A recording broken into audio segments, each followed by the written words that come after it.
You ever feel your heart crack without a sound, like a fence post splitting under years of rain, slow, invisible, but final? That's how it felt the day my own grandson told me I was holding him back. "You're the reason this farm's still stuck in the Stone Age," he said. Not shouted, not angry, just said it, like he was reciting a weather report.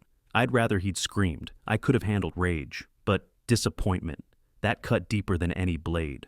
I'm Tom, 73 years old, born and raised on the same patch of Missouri dirt my father broke his back for.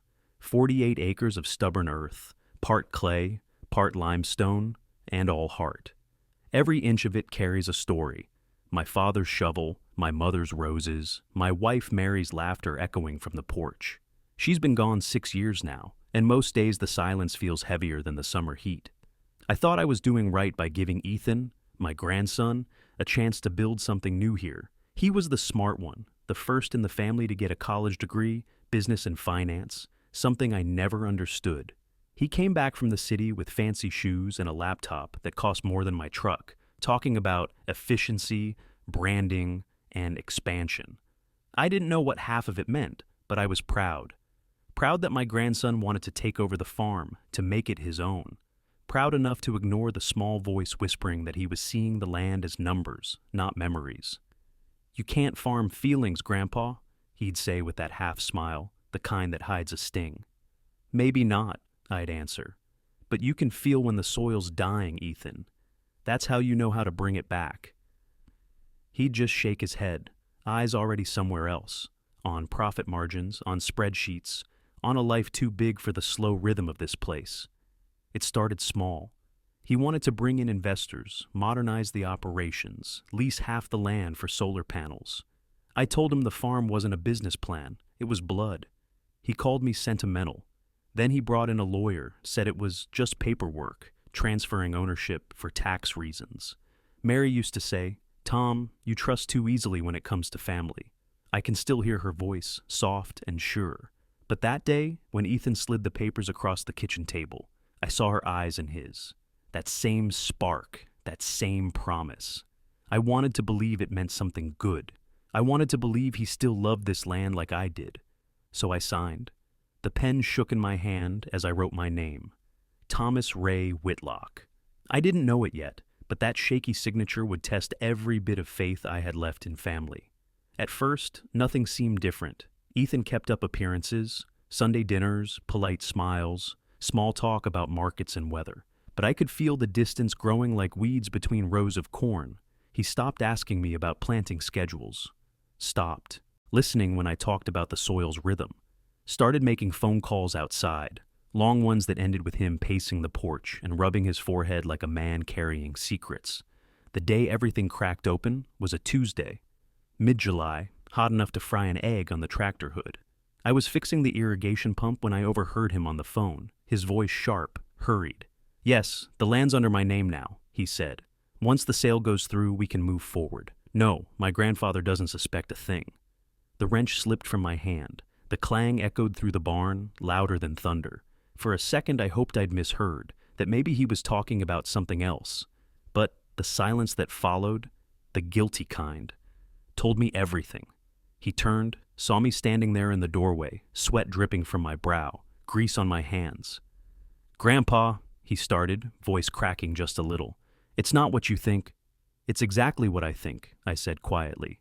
"You're selling her." The air between us thickened, heavy with heat and shame. "It's business," he said finally. "The land's worth nearly $2 million now. We can both retire. You don't need to work anymore. You deserve comfort." Comfort. The word felt like a slap. "I had comfort, boy," I whispered. "It was right here, in the smell of rain on dry soil, in your grandmother's laughter, in knowing this land would stay in the family." He looked away. "Grandpa, times change." Times change. Sure, but decency shouldn't. That night, I sat on the porch alone, the same place where Mary and I used to drink lemonade and watch the sunset. The sky bled orange and purple over the fields, the wind carrying the soft rustle of corn like a song I'd known since childhood. I thought about my father, about how he'd worked this land with nothing but faith and his bare hands. What would he say if he knew his great-grandson was selling it off to strangers? Then I remembered something, a a conversation I'd had months earlier with an old friend, Hank, who used to be the county clerk. He'd helped me draft the transfer papers for Ethan, only they weren't what Ethan thought they were. See, I may be old, but I'm not stupid. I'd learned a long time ago that love doesn't mean blindness. When Ethan brought those documents, all shiny and official, I'd asked Hank to look them over first. And Hank, God bless him, said, "Tom, if this is for peace of mind, I can make it look real enough for the boy, but legal enough for you. What we signed wasn't a deed transfer. It was a management agreement, temporary, revocable, with ownership still locked firmly under my name. Ethan thought he owned the farm. On paper, he managed it. That was my secret, my one last safeguard against heartbreak. Now, sitting there in the fading light, I realized I was going to need that safeguard sooner than I ever imagined. Because next morning, I saw the realtor's sign sitting by the gate, bold white letters against my field of golden wheat, for sale. Now, I didn't call Ethan. I didn't yell.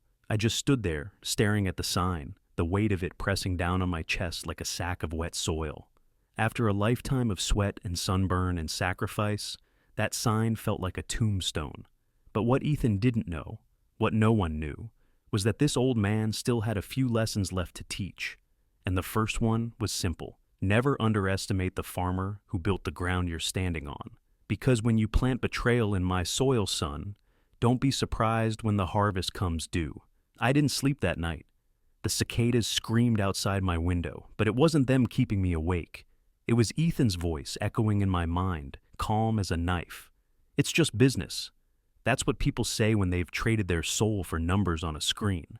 I lay there watching the ceiling fan spin and thinking of all the mornings I'd carried that boy on my shoulders through dew-soaked fields, teaching him how to read the clouds, how to feel the earth. Maybe that's the cruelest trick time plays on us.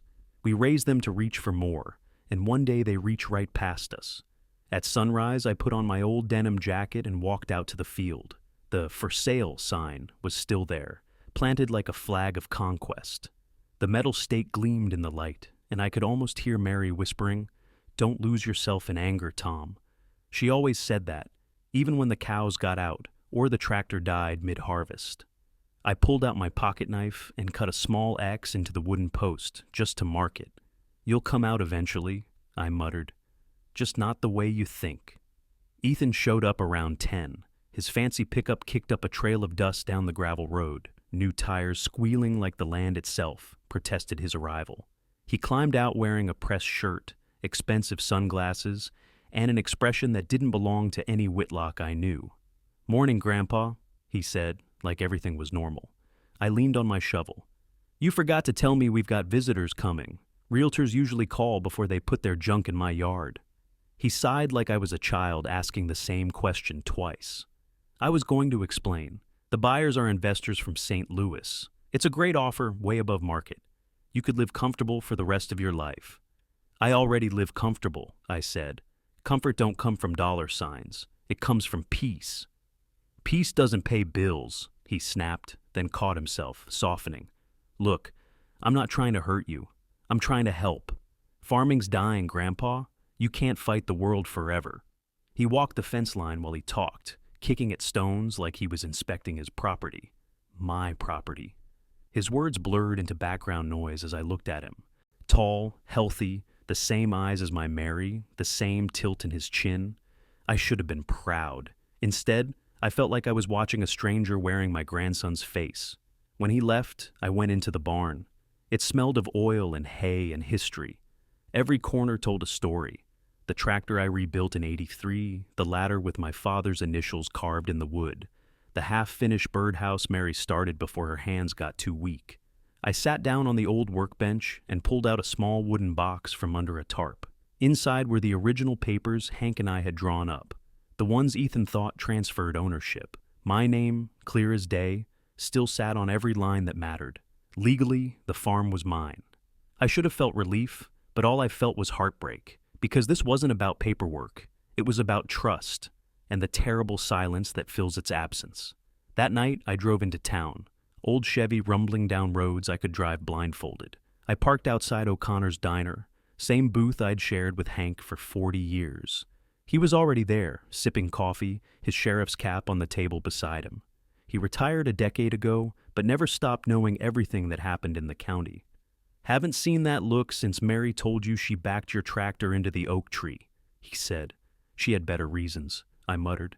"Ethan's selling the farm." Hank whistled low. "Does he know he can't?" "Not yet, but he will." I slid the folder across the table. "I might need your help, though. I want to do this right. No yelling, no lawyers, not yet. Just truth." Hank looked through the documents, nodding. "Good thing you kept a head on your shoulders. This gives you leverage. But you sure you want to teach him this lesson the hard way?" "I've tried the soft way his whole life. It didn't take." He leaned back. "So what's your plan?" "I want to know everything he's doing, who he's talking to, who these investors are, what he's promising them. If he's using my land to borrow or deal, I need to see the paper trail." Hank chuckled. "You're asking me to snoop, old man." "I'm asking you to help me save what 3 generations built." By the time I left the diner, the plan was set. Hank would quietly check with the county clerk's office and the local bank. Nothing formal, just eyes open. Meanwhile, I'd play the part Ethan expected, the tired, harmless old farmer, grateful for his grandson's guidance. The trick to dealing with a fox is letting him think you're the chicken. The next week crawled by. Ethan came by often, talking fast about offers and paperwork. He'd bring his business partner, a slick man named Dale with a gold watch, and teeth too white for a man who claimed to work in land development. Every time they walked through the house, Dale would glance at Mary's portrait on the mantel, like it was something he couldn't price, which told me he didn't belong here. One afternoon, while they were outside taking photos for marketing materials, I made coffee and sat quietly at the table. When Ethan came in, I poured him a cup. "Tell me, son," I said, "when you sell her, what's next?" He shrugged. "Maybe a real estate startup. Maybe move to Chicago. The world's wide open now." "And you think selling the land your great-grandfather died on is your ticket out?" He hesitated. "It's just land, Grandpa. Memories don't pay mortgages." I looked him straight in the eye. "No, but they build men. Without 'em, you're just a stranger with an address." He looked away, pretending to check his phone. "Investors are coming Saturday," he said finally. "I'd like you to be here, just to meet them. They'll want to see you're on board." "Wouldn't miss it," I said, hiding the storm brewing behind my calm. That night, Hank called. "Got your fox cornered," he said. "Your grandson filed preliminary documents with the county, claiming controlling interest in the property. He's also securing a short-term loan against that same land. Using it as collateral? Exactly. But since the title's still under you, the bank flagged it for verification. They'll hold until they hear from the legal owner. You, Tom." I closed my eyes, exhaustion and fury tangled in my chest. Ethan wasn't just selling the farm. He was gambling with it. My land, my father's blood, my wife's memory, all turned into poker chips. "Thanks, Hank," I said quietly. "Don't tell him anything yet. Let him dig a little deeper." Saturday came bright and cruel. I wore my best plaid shirt, the one Mary liked, and waited by the porch. 2 black SUVs rolled up the driveway, windows tinted, tires crunching gravel like bone. 4 men stepped out. Suits, briefcases, fake smiles. Ethan came last, confidence shining like sweat. "Grandpa," he said, "these are the buyers." I shook hands, said nothing, just listened. They spoke about development potential, residential zoning, liquid assets. None of them looked at the fields, the barn, the sky. To them, this place was square footage, not life. When they finished their pitch, one of them handed me a folder. "We'll need your signature here, Mr. Whitlock, for verification. Just procedural." I opened it. It wasn't procedural. It was a full transfer deed, one that would permanently remove my name. I looked up at Ethan. His face was pale, his mouth open like he wanted to explain, but couldn't find the words. "You said I already signed these," I said softly. I thought you had," he stammered. Dale said wrong." I closed the folder and handed it back. "You boys better take your fancy shoes off my porch. This land isn't for sale." "Mr. Whitlock," one of them began, "your grandson is the acting owner." "The acting fool," I interrupted. "You can check with the county clerk if you doubt me." They exchanged nervous glances, then looked at Ethan. He was shaking now.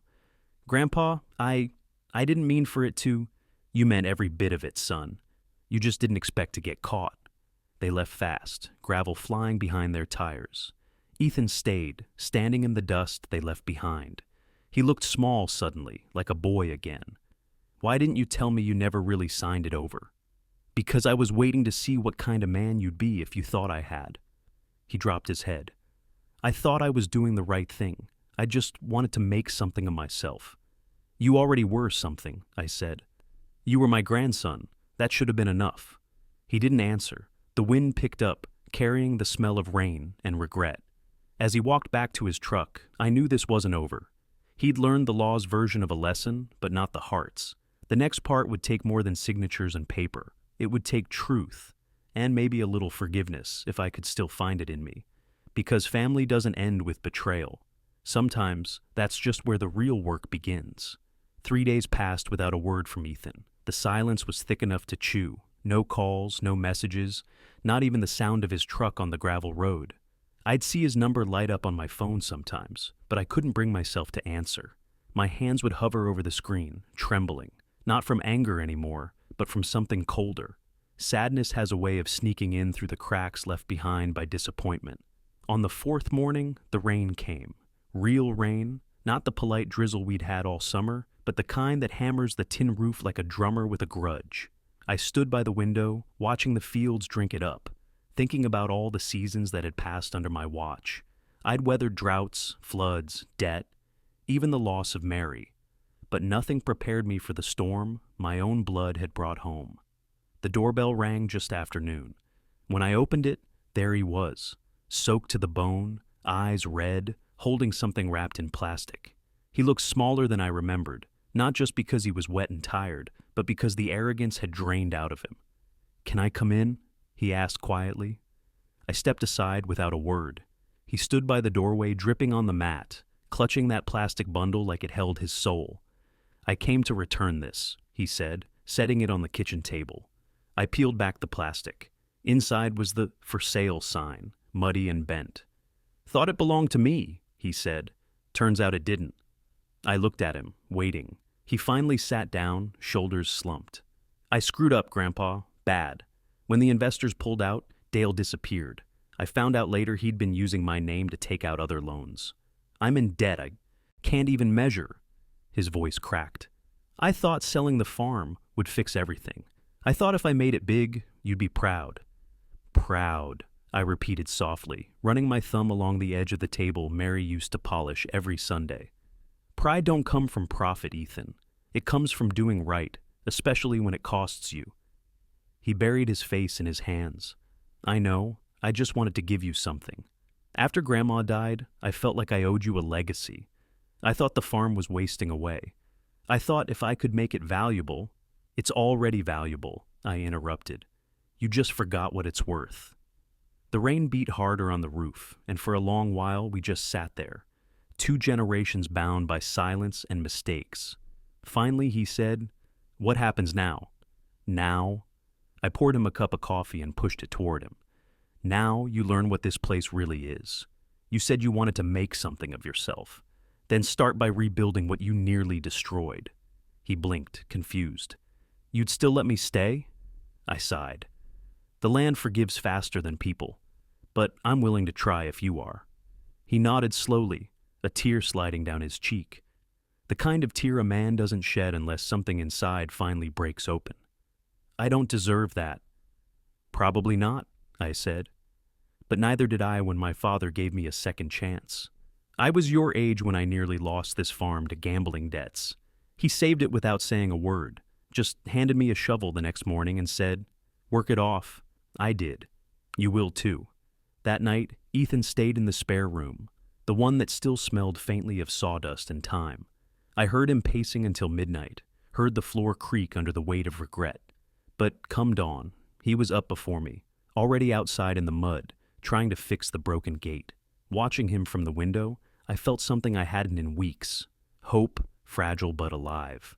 We spent the next few days working side by side, awkward at first, like 2 men learning a language they'd forgotten. I taught him how to mend the fence wire properly, how to check the corn silk for dryness, how to tell when the sky meant rain or mercy. He taught me a few things too, like how to use his new phone app to track weather patterns and soil nutrients. We met somewhere in the middle, between tradition and technology, between pain and forgiveness. But healing never comes easy. One afternoon, as we were stacking hay bales, a black sedan rolled up the driveway. A tall man in a suit stepped out, umbrella in hand. "Mr. Whitlock," he called, looking at Ethan, "I'm here about the outstanding loans under your name." Ethan's face went pale. "How did you find me?" "Mr. Dale listed this property as your place of residence," the man said briskly. "He defaulted on several accounts tied to your signature. We'll need access to your financial records and—" He stopped mid-sentence when he noticed me. "And you are?" "I'm the man whose land you're standing on," I said, stepping forward. "And unless you've got a warrant, you can turn that car around." The man frowned. "This isn't a criminal matter, yet, but your grandson owes a significant sum. We're prepared to place liens against his assets, including any property associated with his name." Ethan looked like he might collapse. "Please," he whispered, "I can pay it back. I just need time." I turned to the man. "You can't lien what he doesn't own. This farm is mine, and I've got the papers to prove it." I walked inside, came back with the folder Hank had notarized months ago, and handed it over. "You'll find his name nowhere on that deed." The man scanned the papers, lips pressed thin. "Then he has nothing to offer as collateral." "Exactly," I said. "So go find your con man and leave my grandson out of it." He hesitated, clearly unhappy, but there wasn't a thing he could do. After a moment, he closed his briefcase. "We'll be in touch," he muttered, retreating toward the car. When he was gone, Ethan sank onto the porch steps, hands trembling. "You just saved me again," he said, "after everything I did." I looked out over the fields, rain clouds breaking apart above the horizon. "No," I said quietly. "I just gave you another chance to save yourself." That night, after he'd gone to bed, I walked out to the barn. The moon was rising, silver and soft, casting shadows through the rafters. I pulled Mary's old rocking chair to the open door and sat watching the wind ripple through the wheat. For the first time in months, the farm felt alive again. Not because it was safe, but because the boy who'd tried to sell it was finally starting to understand what it meant to own it. But I also knew something else. Dale wasn't gone. Men like him don't just vanish when their schemes fall apart. They look for new cracks to crawl through, and if he thought he could come back for what was mine, or worse, drag Ethan down again, he was in for a surprise. Because this time, the old man wasn't just waiting for trouble, he was ready for it. You can always tell when trouble's coming long before it knocks on your door. The wind changes first, not in the trees or the weather, but in the way your gut feels. Something in the air tightens, like a warning you can't quite explain. I'd lived 73 years by trusting that feeling, and one Tuesday morning, standing on my porch with a mug of coffee, I felt it again. Ethan was in the field mending fence posts when the phone rang. I picked it up without checking the number. A voice I hadn't heard before but recognized instantly for what it was. Slick, rehearsed, dangerous. "Morning, Mr. Whitlock. My name's Dale."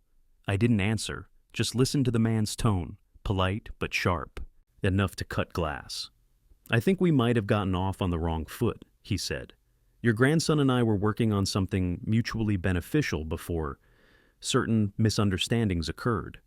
"You mean the misunderstanding where you used his name to pull loans you never planned to pay?" "Those were business opportunities, sir. Circumstances changed." I took a slow sip of coffee. "They usually do when a liar runs out of room." He chuckled, low and oily. "I like you, Mr. Whitlock. Straight shooter. But you should understand that when money's involved, there are consequences for unfinished deals. And I believe your family still owes me." I set the mug down. "You believe wrong? The only thing my family owes is forgiveness. And you won't be getting any." He paused, then laughed softly. "You think your name on some outdated deed makes you safe? Paper burns, old man. Debt doesn't." The line went dead before I could answer. I stared at the phone a long while. The sun was barely up, and already my peace had been broken. By the time Ethan came in for lunch, I'd replayed that call a dozen times. He saw my face and froze. "Was it him?" "Yeah. Says we owe him." He cursed under his breath. "I knew it. He's in deeper trouble than he told me. Those loans, they weren't just business investments. They're tied to people you don't cross. Then he'll have to cross me first." That night, I couldn't shake the tension. Every sound outside felt louder. The creak of the windmill, the cry of the coyotes beyond the cornfield. I slept with the old shotgun Mary's father gave me leaning against the wall. Haven't fired it in decades, but it still gave me comfort. 2 days later, the trouble arrived wearing cologne and a smirk. I was loading hay when a black car turned into the drive. Dale stepped out like he was walking onto a movie set. Pressed suit, slicked hair, shoes too clean for country dirt. Ethan dropped the tools and went stiff beside me. "Mr. Whitlock," Dale said, smiling, "we really should have a chat." I wiped my hands on my jeans. "You had your chance on the phone. You said what you came to say." He looked around, taking in the barn, the fields, the horizon. "Shame to waste all this potential. You've got something valuable here. I could help you make it 10 times what it's worth. I've already got more than I need." He took a step closer, his smile hardening. "See, that's where you're wrong, because what you need now is protection. From creditors, from legal issues, from unfortunate misunderstandings. My associates would be very interested in helping for a percentage." "Your associates," I said, "sound a lot like the people who break legs when checks bounce." Ethan stepped between us. "You don't scare him, Dale.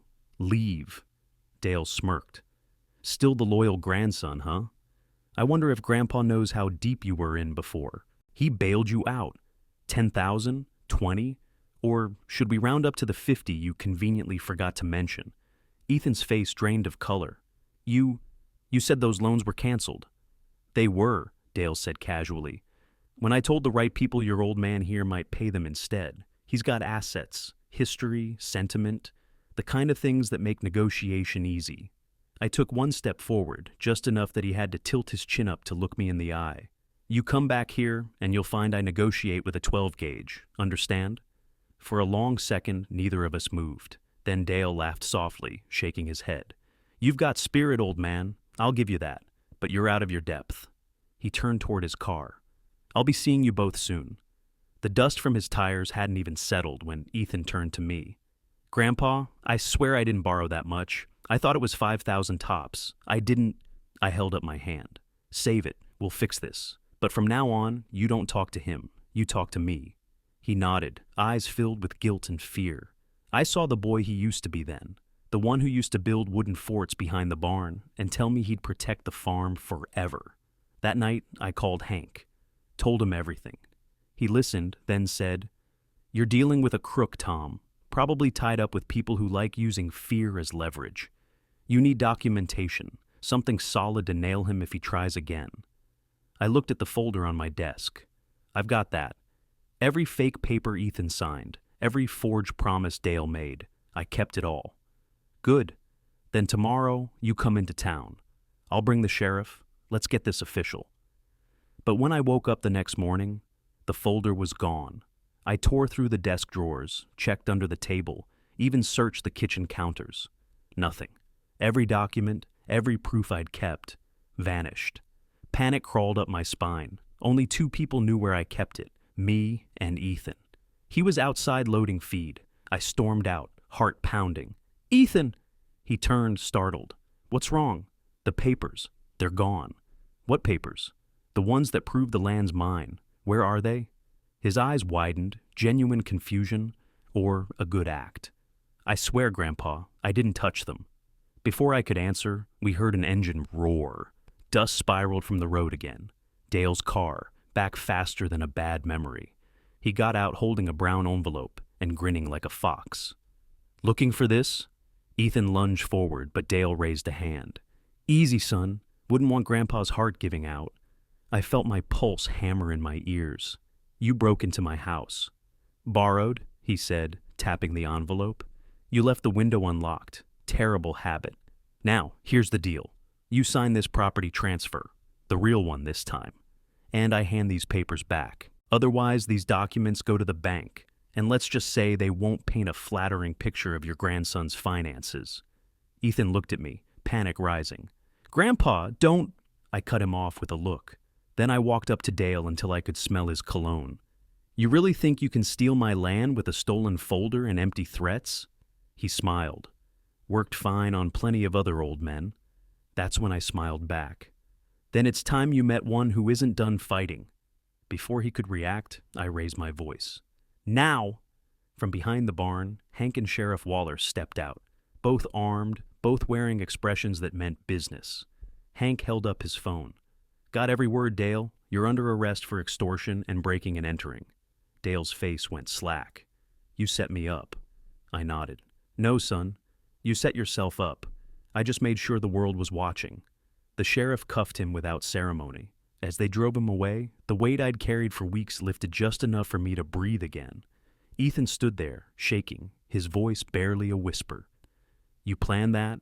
Planned it the night he called. Hank said he'd record him if he showed up. Men like that can't help talking. He looked at me, awe and shame mixing in his eyes.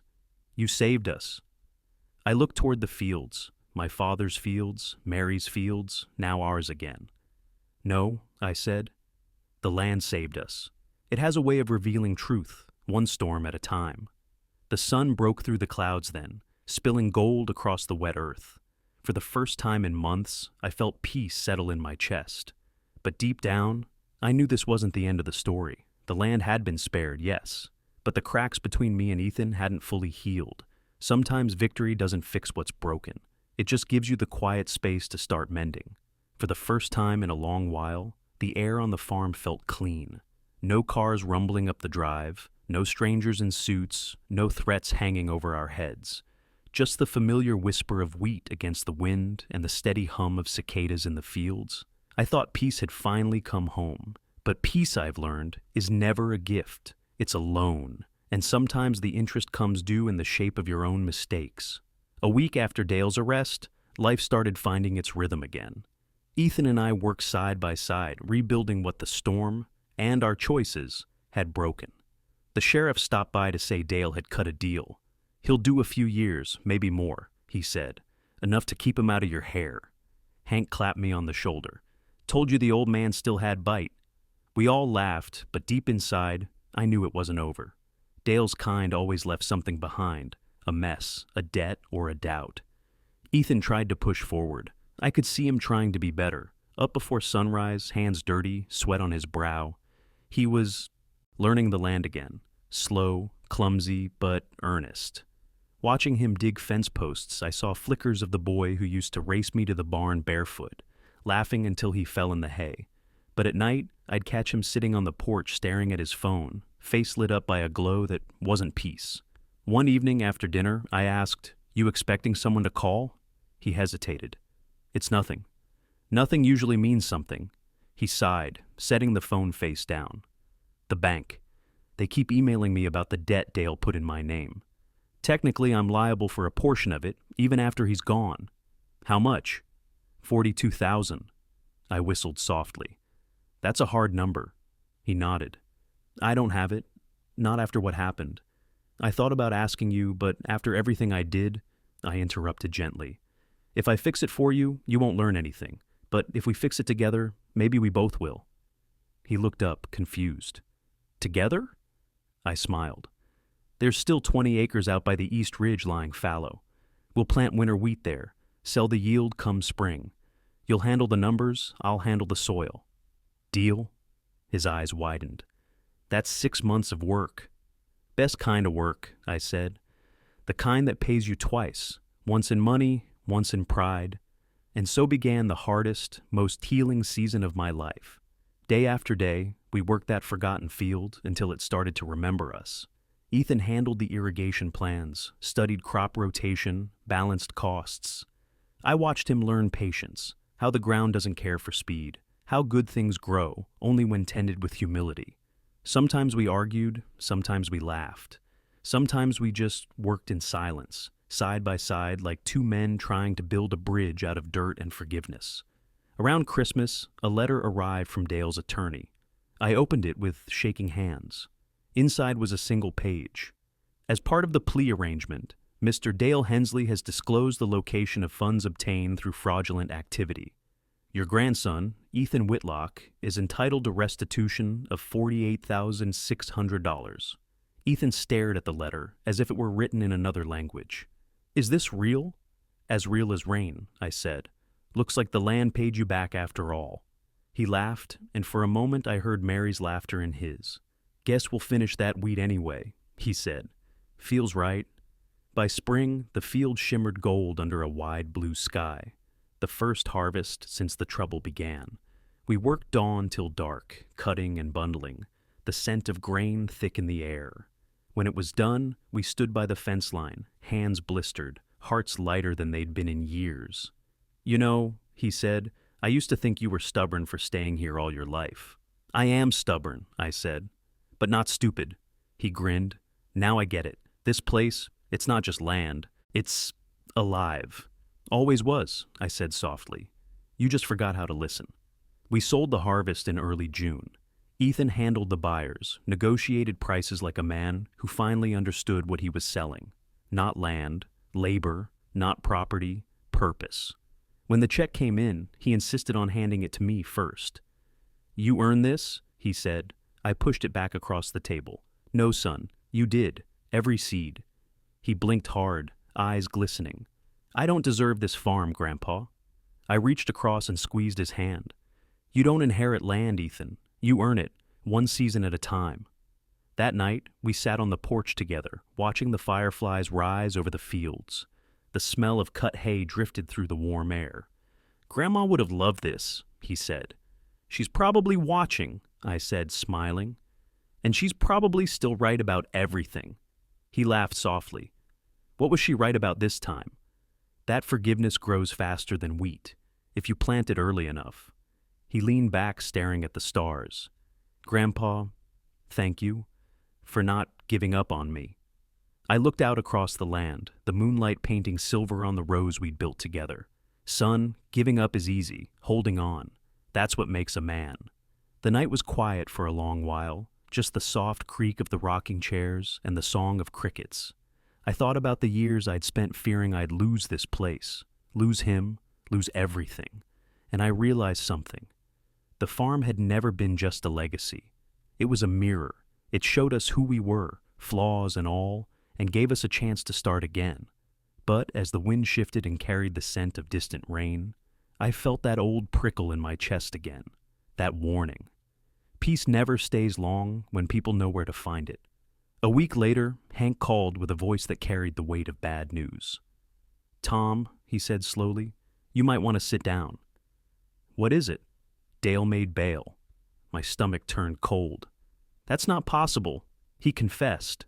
Yeah, well, money makes miracles. He's out pending appeal. And rumor is, he's still got friends who think you cost them a fortune. I stared out across the fields where Ethan was checking the irrigation pipes. If he comes back here, I said, he'll find we're not the same men he left behind. Because this time, it wasn't about saving a farm. It was about protecting family, the kind of fight even age can't take out of you. And somewhere in the darkening horizon, thunder rolled again. The thunder that night didn't sound like weather. It sounded like warning.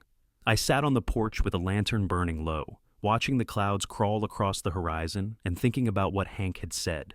Dale's out. Those words looped in my mind like the ticking of a clock. Steady, patient, dangerous. I'd seen men like him before. Not farmers, not builders, but takers. Men who thought hard work was something you could steal. Ethan came up from the barn, wiping sweat from his neck.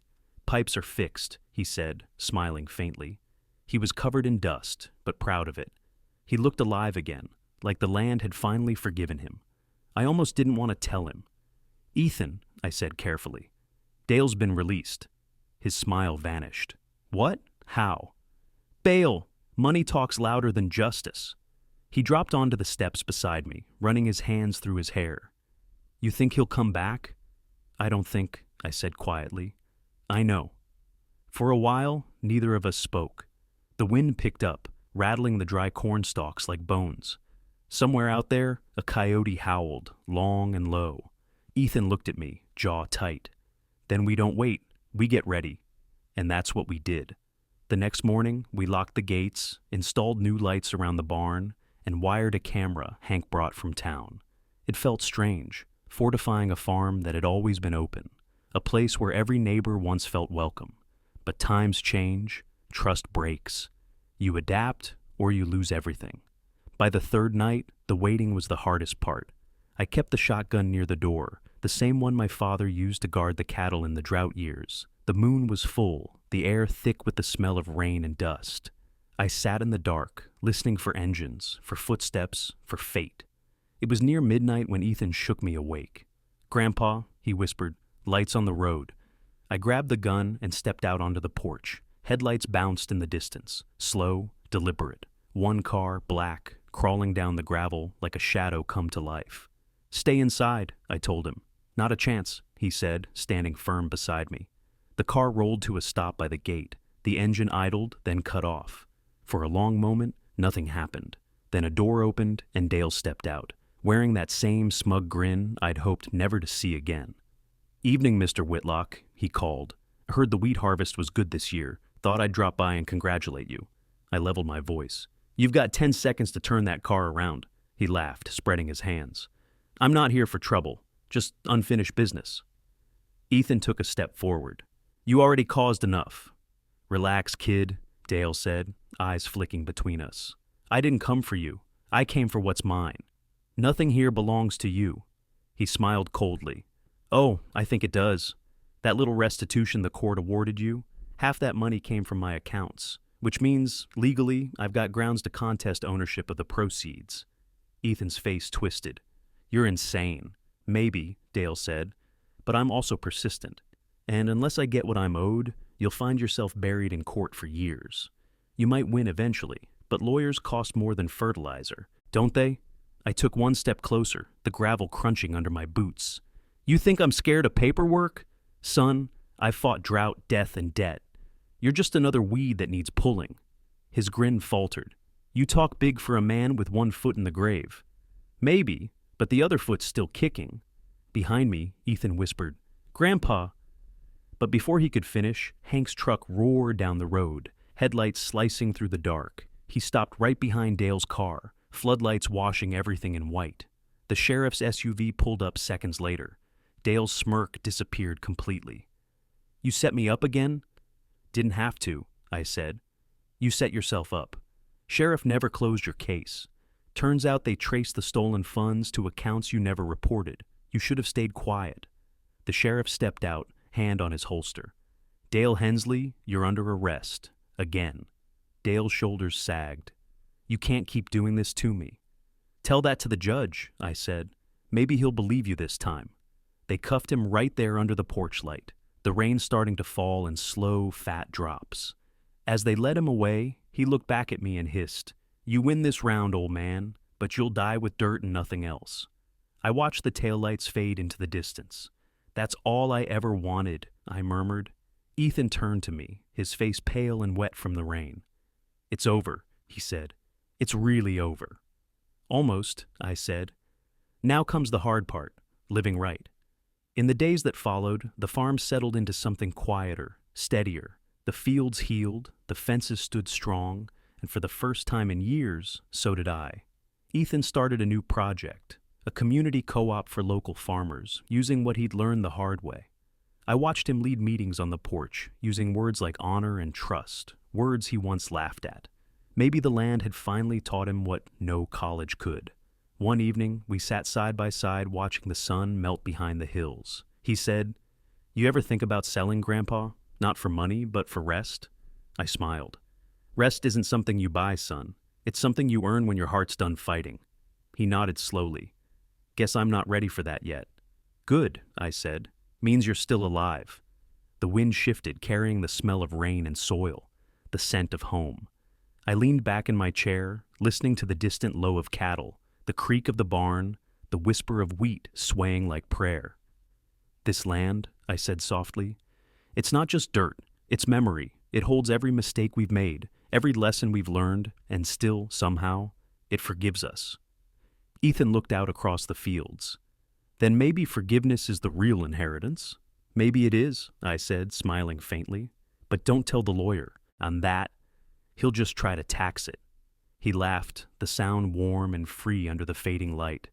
When the last bit of sun slipped below the horizon, I closed my eyes and felt Mary's presence in the wind, gentle, proud, at peace. The land hummed beneath my feet, alive and eternal. We'd lost money, sleep, and years of peace, But we'd kept what mattered most: the soil, the truth, and each other. And that, I realized, was more than any fortune the world could ever buy.